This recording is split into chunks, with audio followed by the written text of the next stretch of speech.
கடந்த தேர்தல் என்ன சொன்னீங்க? 2021 சட்டமன்ற பொது தேர்தலில் திராவிட முன்னேற்ற கழகம் ஆட்சிக்கு வந்தா நீட்டுக்கு விலக்கு பெறுவோம் சொன்னீங்களே. துணை முதலமைச்சர் உதயநிதி அவர்கள் நீட் விலக்கு பெறுவதற்கு ரகசியம் இருப்பதாக சொன்னீங்களே. ஏதாவது மத்திய அரசுக்கு அழுத்தம் கொடுத்தீங்களா? கொடுத்தாங்களா? இல்லது நாடாளுமன்றத்தில் உங்களுடைய நாடாளுமன்ற கூட்டணி கட்சி சேர்ந்த நாடாளுமன்ற அழுத்தம் கொடுத்தாங்களா? எப்பொழுது பார்த்தாலும் ஸ்டாலின் பேசுகிறார். 2024 நாடாளுமன்ற தேர்தலில் திமுக கூட்டணி அங்க வைக்கின்ற கட்சிகள் 39 இடத்திலும் வெற்றி பெற்று விட்டோம் என்று இன்னைக்கு மம்மதியில் இருக்கிறீங்களே. 39 நாடாளுமன்ற எங்க நாடாளுமன்றத்தில் பெஞ்ச தேய்ச்சிட்டு இருக்கிறீங்களா? நீட்டுக்கு விலக்கு பெறுவதற்கு ஏதாவது குரல் கொடுத்தீங்களா? எங்களை போல தமிழ்நாட்டுடைய பிரச்சனையை தீர்ப்பதற்கு நாடாளுமன்றத்தில் குரல் கொடுக்க திராணி உங்களுக்கு இருந்ததா?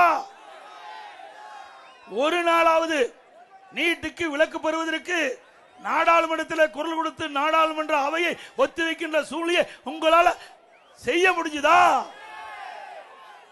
ஸ்டாலின் அவர்களே, தில்லு திராணி தெம்பு ஒண்ணும் இல்லாத கட்சி திமுக கட்சி.